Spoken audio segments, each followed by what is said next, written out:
स्वागत है आपका आज की क्लास में। पिछली क्लासेस में हम लोगों ने देखा था मराठों को और मराठों के पेशवाओं को हमने पढ़ा था। पहले देखा था कि छत्रपति कैसे आए, फिर बाद में पेशवा पावर में आ जाते हैं और छत्रपति एक सतारा में ही रहकर और सिमट जाते हैं। बाद में पेशवाओं की ही चलने लगती है। पेशवाओं का पूरा क्रम हम लोगों ने देख लिया था। अब पेशवाओं के बाद से जब जैसे जैसे उनकी शक्ति बढ़ रही है, उधर अंग्रेज भी बंगाल में अपनी शक्ति थोड़ी अर्जित करने के बाद से, क्योंकि इलाहाबाद की संधि 1765 में हुई, उसके बाद से उनको बहुत ज़्यादा वहाँ पर पैसा और धन मिला। उससे उनकी शक्तियों में काफ़ी इजाफा हो गया। अब उनको केवल बंगाल तक तो सिमटना नहीं था। अंग्रेजों का तो ये था कि हमें पूरा भारत पे अधिकार करना है। और उस समय जो बड़ी शक्ति थे, मराठा भी थे, मैसूर भी था, ये सब सारी चीज़ें थी। तो मराठाओं को लोग देख रहे थे कि इनकी शक्तियाँ कमज़ोर हो रही हैं। तो युद्ध तो होना था, आज नहीं कल तो होना ही था। क्योंकि मराठे ऐसे तो मानते नहीं कि अंग्रेज कह दिए कि भाई हमको अपने राज्य का कुछ हिस्सा दे दो और ये मान जाएंगे बहुत आसानी से। भाई मराठे बहुत बड़ी शक्ति थे, कितना भी पानीपत के युद्ध में हार गए उसके बाद भी उनकी शक्तियां थी। लेकिन यही होता है कि जब कोई योग्य व्यक्ति अगर किसी पद पर नहीं रहता है तो उसका फायदा अलग लोग उठाते हैं। ठीक, यही हुआ। और आपस में क्या हुआ, मराठे उलझने लगे। इसका फायदा सबसे अधिक किसको मिला? अंग्रेजों को।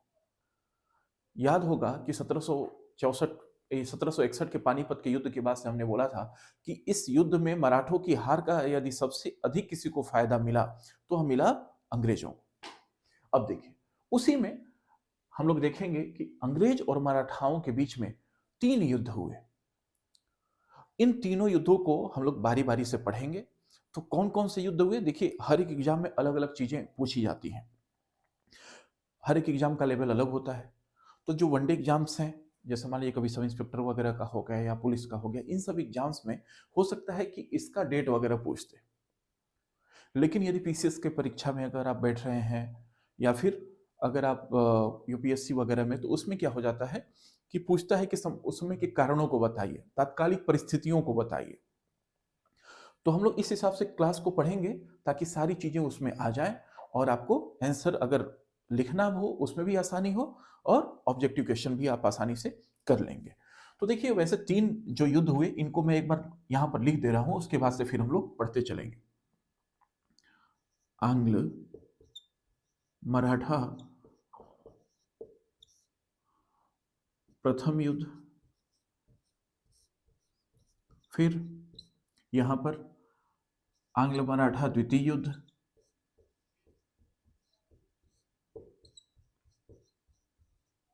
युद्ध और आंग्ल मराठा तृतीय युद्ध, तृतीय युद्ध। तो जो वनडे एग्जाम्स हैं उसमें तो केवल हो सकता है सन पूछते कि कब हुआ था। तो ये 1775 से 1782 तक चला। ठीक। आंग्ल मराठा जो द्वितीय युद्ध है 1803 से 1806 तक चला और जो तृतीय है ये 1817 से लेकर 1818 तक चला। तो इन तीनों को आप लोग याद रखिएगा, कभी भी किसी भी एग्जाम में पूछा जाता है और ये बहुत इंपॉर्टेंट है, याद रखिएगा ये बहुत इंपॉर्टेंट है। ये किसी भी एग्जाम में पूछा जा सकता है। तो जैसे सब इंस्पेक्टर, पुलिस, लेखपाल या ये सब जो भी वनडे के एग्जाम्स हैं या रेलवे के एग्जाम हो गया या और कोई भी एग्जाम, उसमें ये पूछा जा सकता है। तो आप इन तीनों को ना हो तो एक बार चाहे तो आप लोग स्क्रीनशॉट ले सकते हैं यहाँ से और इसको थोड़ा सा याद रखिएगा। अब हम लोग चलते हैं पहले युद्ध के बारे में कि आखिर पहला युद्ध हुआ तो क्यों हुआ, क्या कारण थे, उसके बैकग्राउंड को समझते हुए और फिर देखेंगे कि आखिर ये इतना लंबा युद्ध क्यों चला, है ना। ये सब हम लोग देखते हुए चलेंगे। तो याद होगा प्रथम आंग्ल मराठा युद्ध, प्रथम आंग्ल मराठा युद्ध 1775 टू 1782। ये हम लोग को ये पढ़ना है आज। इसमें इस क्लास में हम लोग केवल ये पढ़ेंगे। अगली वाली क्लास में जो आंग्ल मराठा द्वितीय और तृतीय युद्ध है इनको भी हम लोग पढ़ लेंगे। ठीक। तो आइए देखिए क्या होता है। कब चालू हो रहा है? 75 में। आपको हमने बताया था, जब हम लोग पेशवा पढ़ रहे थे उस समय एक पेशवा हुए नारायण राव। कौन हुए? नारायण राव। नारायण राव, इनकी हत्या कर दी किसने? इनके चाचा जी ने। इनका नाम था रघुनाथ राव। रघुनाथ राव, इन्होंने हत्या कर दी किसकी? नारायण राव की। और हत्या करके भाग गए। कहां भागे? अंग्रेजों के पास। ये हत्या करके अंग्रेजों के पास भाग गए। उस समय देखिए अंग्रेज कहां कहां रहते थे। एक तो उनका बंबई में मुख्यालय था, दूसरा मद्रास, और तीसरा बंगाल। तीसरा बंगाल में, यहां पर भाग गए। इनकी हत्या तो इन्होंने 1773 में ही कर दी। रघुनाथ राव ने नारायण राव की हत्या कब कर दी? 1773 में, और हत्या करके भाग गए। अब समझिए, इनके ऊपर लुकआउट नोटिस जारी हो गया कि भाई इनको पकड़ो और मजिस्ट्रेट के सामने ले आओ। किसके मजिस्ट्रेट के? जो पूना के पेशवा रहते थे, उनका जो न्यायालय था, वहां पर कहा गया कि इनको किसी भी तरह से पकड़ कर ले आओ। अब मराठे तो एग्रेसिव थे। नानाजी फडणवीस, महाजी सिंधिया, ये लोग इनके पक्ष में थे। चूंकि ये मर गए तो बाद में इनके बच्चे को बनाया गया। जब ये मरे तो इनका बच्चा हुआ नहीं था, 1-2 महीने में होने वाला था। उनके बच्चे को इन लोगों ने माधव नारायण राव को पेशवा बनाया। उस दरमियान ये भाग गए भाई साहब। और ये भाग कर कहां चले गए? मुंबई वाले अंग्रेजों के पास। ये जो मुंबई वाला है यहां पर। अब ये हुआ कि ये जाकर इनसे, अंग्रेजों से कहे कि ऐसा है कि हम चाहते हैं पेशवा बनना और हमको बनने नहीं दिया जा रहा है, आप लोग हमारी मदद करिए। तो अंग्रेज तो और चालाक, इसी पल का तो इंतजार कर रहे थे अंग्रेज कि आपसी कलह का वो फायदा उठाएं। आप लोगों ने देखा होगा, यदि किसी घर में अगर अशांति हो जाए, दो लोग आपस में लड़ झगड़ रहे हो, तो तीसरा तुरंत आ जाता है और एक पक्ष को चढ़ाने लगता है। अब इसमें यदि व्यक्ति समझदार नहीं है तो क्या होगा? उसकी बातों में आ जाएगा और अपना मतलब समझ लीजिए गलत कर बैठेगा। समझदार व्यक्ति होगा, कहेगा कि भाई हम अपना झगड़ा है, हम खुद समझ लेंगे, आप लोग अपना देखिए। ठीक है? तो यही हुआ। रघुनाथ राव भागकर कहां चले गए? मुंबई। मुंबई, और यहां के गवर्नर से इन्होंने संधि कर ली। कैसी संधि? इसको कहा जाता है सूरत की संधि। सूरत की संधि की है। सूरत की संधि क्या था? सूरत की संधि में अंग्रेज ऐसे तो संधि करते नहीं। कहे कि भाई देखिए, रघुनाथ राव कहे कि हमको पेशवा वाले ढूंढ रहे हैं, पुणे वाले ढूंढ रहे हैं, आप हमारी रक्षा करिए। कहा कोई बात नहीं, हमारे लिए तो बहुत आसान है, हम एकदम रक्षा करेंगे। तो कहा कि हम एक काम करते हैं, 2500 सैनिक आपके साथ भेज देते हैं और वो आपकी रक्षा कर लेंगे। एक उनके साथ तो 100 सैनिक भी भेजना बड़ी बात थी, क्योंकि देखिए अगर उनके सैनिक को आप मारते तो पूरे एक अंग्रेजों को एक बहाना मिल जाता कि आपने हमारे सैनिकों को मारा है, और पूरे आकर फिर इनके ऊपर हमला कर देते। तो 2500 सैनिक दिए। साथ ही साथ कहे सब राघोबा से कि ठीक है, इसके बदले आप हमें 1.5 लाख रुपया देंगे। इनको यदि मैं बीच बीच में राघोबा भी बोलूंगा तो आप लोग समझिएगा ये रघुनाथ राव ही हैं। इसके बदले 1.5 लाख रुपया सालाना रघुनाथ राव ने दिया, सूरत की संधि के तहत। कब हुई यह संधि? 1775 में। और इसके तहत इन्होंने क्या किया? कहा कि 1.5 लाख रुपया भी हम आपको देंगे। यही नहीं, इसके बाद से इन्होंने सालसेट, बसीन और थाना, जो थाने है, थाने आज के टाइम में है, ये तीनों क्षेत्र किसको दे दिया? अंग्रेजों को। ये तीनों क्षेत्र भी दे दिए, अपनी सुरक्षा के लिए सैनिक भी मांग लिए, अंग्रेजों को इसके बदले 1.5 लाख रुपया सालाना दिए, और कहे कि आप हमें पेशवा कह दो कि यही पेशवा है। अंग्रेजों ने कहा कोई बात नहीं, हम कह देते हैं यही पेशवा है। इतना दिया। साथ ही साथ भड़ौच, एक गुजरात का एक क्षेत्र है भड़ौच, इधर है भड़ौच। इस भड़ौच से, इस भड़ौच क्षेत्र से मिलने वाले लगान को भी कहा रघुनाथ राव ने कि आप आधा ले लेना, क्योंकि पूरा मराठों का ही था क्षेत्र। कहा कि वो भी मैं आधा दे दूंगा, बस आप मुझे पेशवा बना दो। अंग्रेजों ने सारी बातें मान ली और कहा कि ठीक है, आप बनो। अब यहां से थोड़ा सा मैं दूसरी तरफ बंगाल की तरफ ले चलता हूं, फिर आपको यहां पर ले आऊंगा। आपको याद होगा पिछली क्लासेस में मैंने बताया था 1765 में इलाहाबाद की संधि हुई। इससे अंग्रेजों को दीवानी अधिकार मिल गया पूरे बंगाल, बिहार, उड़ीसा का, और निजामत भी उन्हीं के हाथ में था, सब कुछ उन्हीं के हाथ में आ गया। उन लोगों ने वहां से खूब लुटाई की बंगाल से, और कंपनी का तो व्यापार करते ही थे, पर्सनल लेवल पे भी व्यापार करने लगे। अच्छा, इसकी चर्चा ब्रिटेन के संसद में भी होने लगी, क्योंकि बहुत अमानवीय तरीके से ये लोग कर वसूलते थे बंगाल में। वहां की भुखमरी की कंडीशन भी मैंने बताई थी, ऐसी भुखमरी आई थी कि 1 करोड़ जनता वहां की मर गई थी, 3 करोड़ जनसंख्या थी, 1 करोड़ लोग मर गए। अब इसकी चर्चा चर्चा ब्रिटेन के संसद में होने लगी कि भाई आखिर ऐसा तुम लोग क्या कर रहे हो कि वहां पर इस तरह से लोग मर रहे हैं। तो जो ब्रिटेन में कंपनी के लोग बैठे थे, उन्होंने एक एक्ट लाया जिसका नाम था रेगुलेटिंग एक्ट। रेगुलेटिंग एक्ट कब लाया? 1773 में। कहां लाया? बंगाल। क्यों लाया? रेगुलेटिंग का मतलब आप ऐसे समझिए, रेगुलेटर से समझिए। आप फैन के स्पीड को कैसे कंट्रोल करते हैं? रेगुलेटर से। तो मतलब आपके हाथ में है रेगुलेट करना, ठीक? कम चलेगा, कम स्पीड में चलेगा या तेज स्पीड में चलेगा। इसी तरह से रेगुलेटिंग एक्ट ब्रिटेन वाले लाए भारत में। कब? 1773 में, 1773 में। कई बार पूछता है, याद रखिएगा, ये क्वेश्चन तो यहीं से हो सकता है बन जाए कि रेगुलेटिंग एक्ट कब आया था? 1773, 1773। उन्होंने कहा इस एक्ट में कि भाई इसलिए लाया था ताकि यहां पर कि जो पर्सनल लेवल पे कोई व्यापार ना कर पाए, ये सब तमाम सारी चीजें थी। उसमें एक एक्ट में एक चीज ये भी लिखा हुआ था। क्या लिखा था?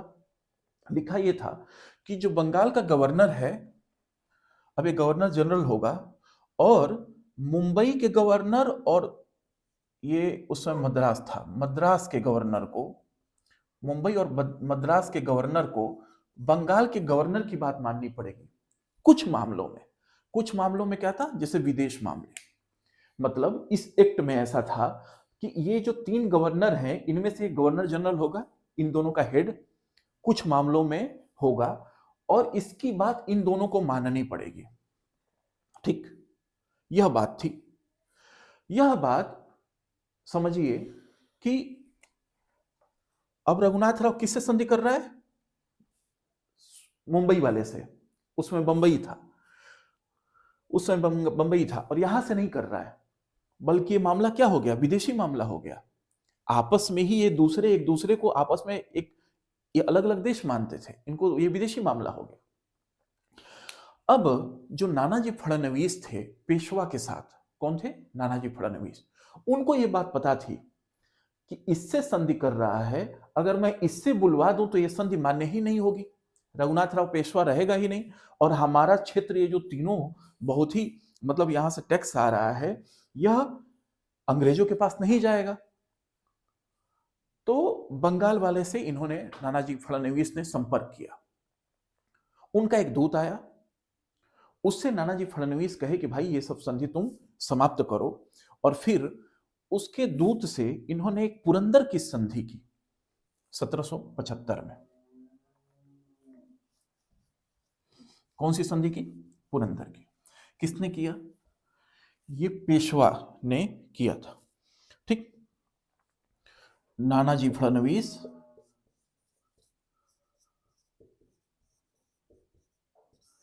और बंगाल के गवर्नर के प्रतिनिधि ने क्या किया? संधि किया। ठीक, कौन सी संधि किया? पुरंदर की संधि। पुरंदर की संधि किया। कब किया? 1776 में। आखिर क्या था इस संधि में? इस संधि में यह था कि पहले तो आप सूरत की संधि को समाप्त करिए। कौन कर रहा है? नानाजी फडणवीस। किससे? बंगाल वाले से। क्या कह रहे हैं कि जो रघुनाथ राव के साथ सूरत की संधि हुई थी 1775 में, वह समाप्त करिए।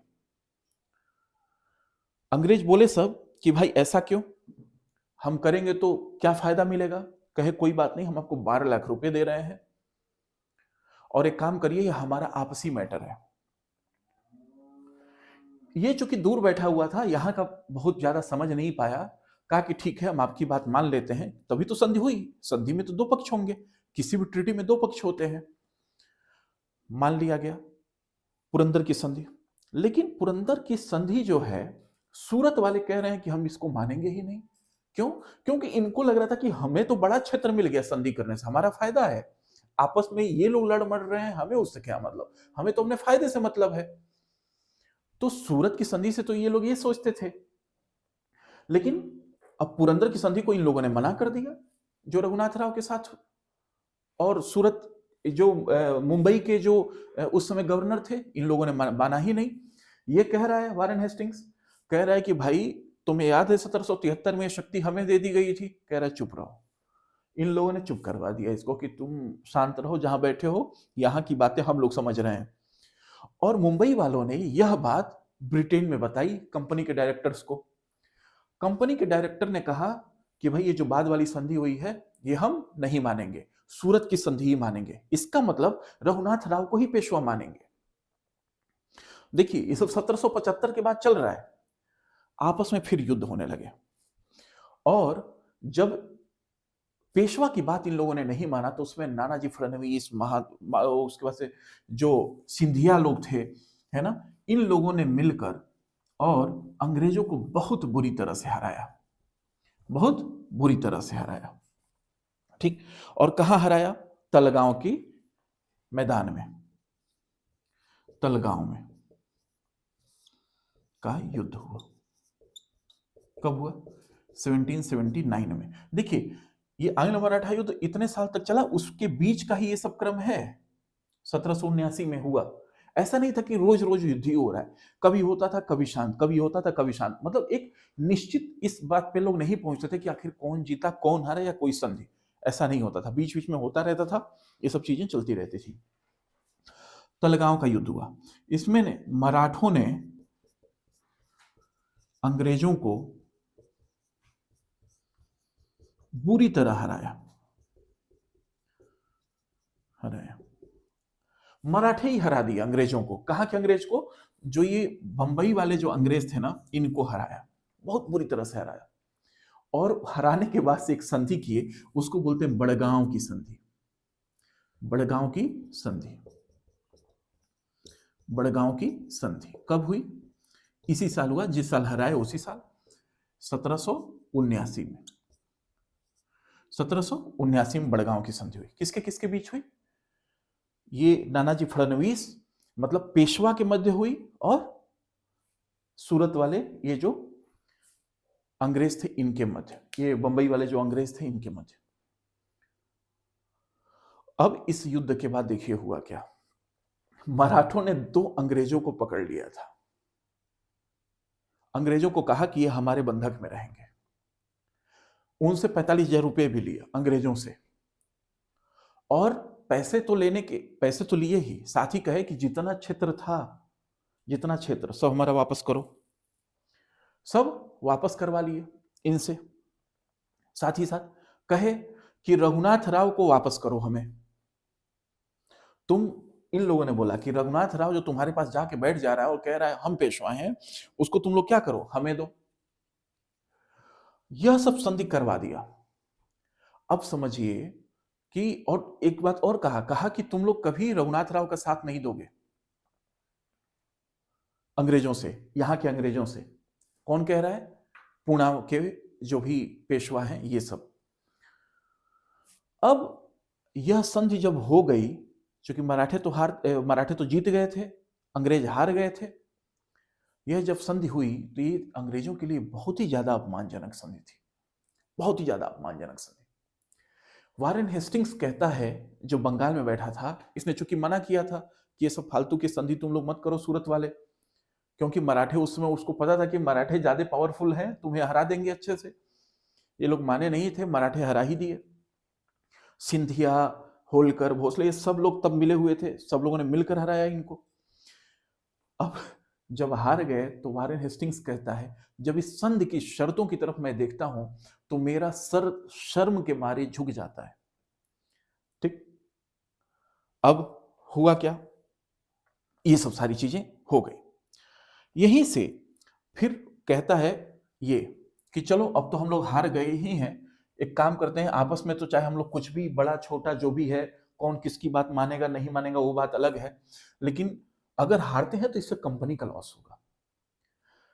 अब इन तीनों की सम्मिलित सेना आई और मराठों को क्या की, हराई, इन मराठों को हराई। और मराठों को हराने के बाद से क्या हुआ, एक सालबाई की संधि होती है। कौन सी संधि होती है, सालबाई की। इसमें हो सकता है आप लोग को लग रहा हो कि बहुत सारी संधियां हैं, थोड़ा सा उनके डेट्स याद रखिएगा, क्योंकि ये कई बार पूछ लिया जाता है। किसमें पूछा जाता है, प्री वगैरह में, है ना, कि कब कौन सी संधि हुई थी। तो सालबाई की संधि हो गई थी।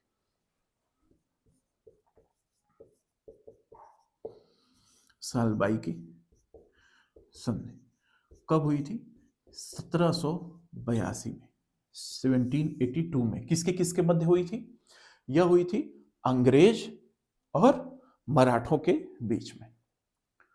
कहा जाता है इस संधि के बाद से 20 वर्षों का विराम मिल गया अंग्रेजों को। यह संधि जो कि इस तरह से थी कि अंग्रेजों ने मान लिया, ये संधि ऐसा नहीं, इस संधि में क्या हो गया कि ऐसा कई बार तो अंग्रेज जीत रहे थे, कई बार मराठे, लेकिन अंग्रेजों ने हरा दिया मराठों को। उसके बाद भी अंग्रेज चाहते थे कि अगर हमको यहाँ पे रुकना है तो मराठों के हिसाब से ही चलना पड़ेगा, अभी हमारी शक्ति इतनी नहीं है, क्योंकि तीनों की सम्मिलित सेना कब तक यहाँ पर रहती, फिर वो लोग जाते, फिर मराठे हराते। तो एक संधि हो गई दोनों के बीच में, क्योंकि अंग्रेजों को पता था कि अभी पूना वाले जो पेशवा हैं इनकी शक्ति ज्यादा है, और जो सबसे शक्तिशाली वर्ग था जो, उनकी बात हम लोग मानते हैं। अब अंग्रेजों ने इस संधि के तहत माधव नारायण राव को पेशवा माना, माधव नारायण राव को पेशवा माना। साथ ही साथ अब रघुनाथ राव कहाँ गया, तो कहा कि ऐसा है कि जाने दो बेचारा, अब तो जो हुआ हुआ, इसको कुछ करो मत, इसको पेंशन दे दो, अपने आप बैठा रहेगा, ये कभी बात नहीं कहेगा पेशवा की। तो रघुनाथ राव को पेंशन दे दिए सब। साथ ही साथ दोनों ने एक दूसरे का जो जीता हुआ क्षेत्र था वो वापस कर दिया। भाई अंग्रेज कुछ जीते होंगे, कुछ मराठे जीते होंगे उनके क्षेत्र, दोनों ने एक दूसरे के क्षेत्र को वापस कर दिया। अंग्रेजों ने एक और शर्त मनवाई इनसे, कहा कि एक काम करना, तुम्हारा जितना भी क्षेत्र है, मतलब मराठों का पूरा क्षेत्र था, समझिए पूरा क्षेत्र था, कहे कि तुम्हारा जितना भी क्षेत्र है इसमें कहीं पर भी फ्रेंच बस्ती नहीं लगाना दोगे।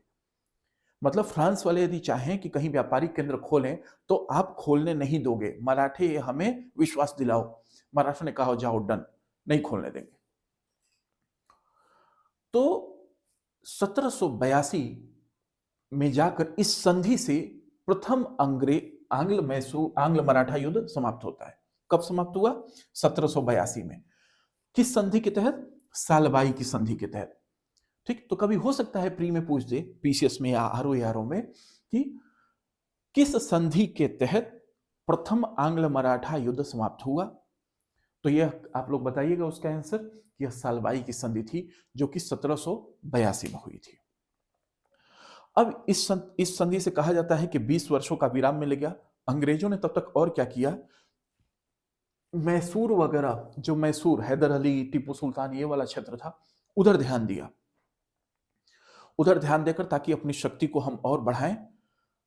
क्योंकि अगर एक क्षेत्र को हराते थे तो वहां से फिर वो जो क्षेत्र उनका मिल जाता था, वहां से बहुत ज्यादा लगान, टैक्स वगैरह तमाम सारी मिलने लगती थी। इससे ये अपने सैनिकों की क्षमता में और वृद्धि कर लेते थे। ठीक, तो ये सब चीजें होने लगी और इस तरह से प्रथम आंग्ल मराठा युद्ध समाप्त होता है। अब अगली क्लास में जो हम लोग पढ़ेंगे, ये पढ़ेंगे द्वितीय और तृतीय आंग्ल मराठा युद्ध, क्योंकि द्वितीय थोड़ा सा बड़ा है, थर्ड वाला थोड़ा छोटा है। इन दोनों को एक ही क्लास में हम लोग समाप्त करेंगे और इस तरह से हमारा ये आंग्ल मराठा युद्ध समाप्त होता है। तो इसमें किन सब चीजों को ध्यान रखना है? पहला, कब चालू हुआ? 1775 में। क्यों चालू हुआ था? क्योंकि रघुनाथ राव भागकर कहां चले गए थे? अंग्रेजों की शरण में। क्यों चले गए थे? क्योंकि उन्होंने अपने भतीजे को मार दिया था, जो कि पेशवा था, छोटा था, उसको मार दिया था, नारायण राव को। और नारायण राव को मारकर रघुनाथ राव कहां चले गए? अंग्रेजों के पास। कब चले गए? 1773 में। फिर वहां पर अंग्रेजों से संधि करते हैं। कौन सी संधि करते हैं? सूरत की संधि। कब करते हैं? 1775 में। ठीक। अब 1775 के बाद से फिर क्या होता है? पुरंदर की संधि होती है। कब होती है? 1776 में। किसके किसके बीच होती है? तो ये नानाजी फडणवीस और बंगाल का जो गवर्नर था, उसके दूत के मध्य। ठीक। तो क्या बोलते हैं, पुरंदर की संधि आप लोग याद रखिएगा। पुरंदर की संधि के बाद से फिर बड़गांव बड़गांव की संधि एक होती है। बड़गांव की संधि बहुत अपमानजनक संधि कही जाती है। ठीक। अब बड़गांव की संधि जब हो जाएगी, फिर बाद में तीनों की सम्मिलित सेनाएं मिलकर लड़ती हैं। किससे? मराठों से। और बाद में फिर कौन सी संधि होती है? 1782 में सालभाई की संधि।